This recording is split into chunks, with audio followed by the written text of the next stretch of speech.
Hey guys, this is Corey Green.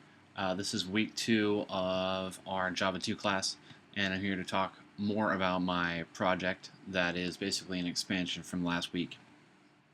Now, from last week, I was having problems with sending messages to my service, and I believe I have finally fixed that issue.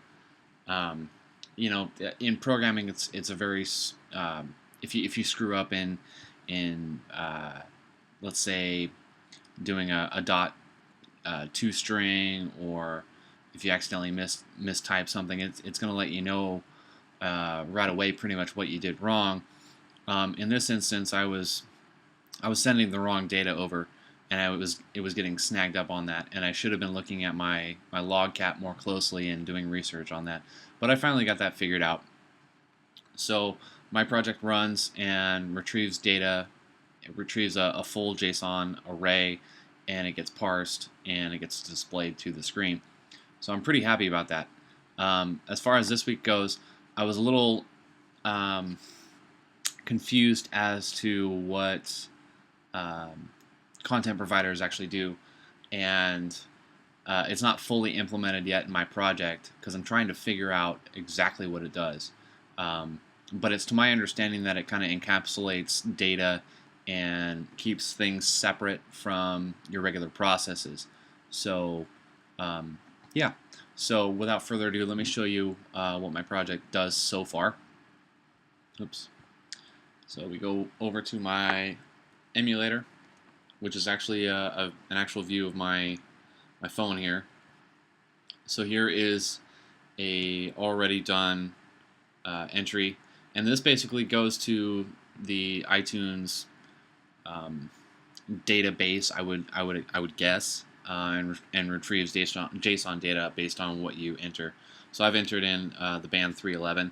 It gives you the artist 311, genre is rock, and the URL to the iTunes So let me enter in something different here, and I'm going to enter in my favorite metal band, which is Gojira, and you hit go, and it updates with the artist, genre, and URL, and that's the project so far.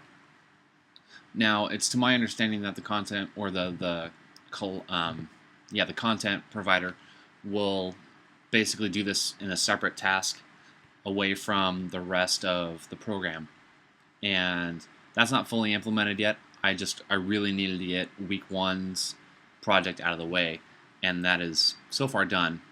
So, what advantages, disadvantages do I see to providing data in the content provider? Um, I think that it's more secure. I think that it's kind of encapsulating it and bringing it away from everything else. And also, I think it's a little quicker too. So you're doing something to the side while the rest of your program is running. What would I have done differently if I could? I think dived a little deeper into content provider. List a few things that I could use more clarification. I'm going to have to do a little bit more research on the content provider on my own to kind of get full grasp of how it works. So, yeah, that's my project. Hope you guys enjoyed it. I'm glad I finally got week one's stuff out of the way, and I hope to talk to you guys soon. Bye.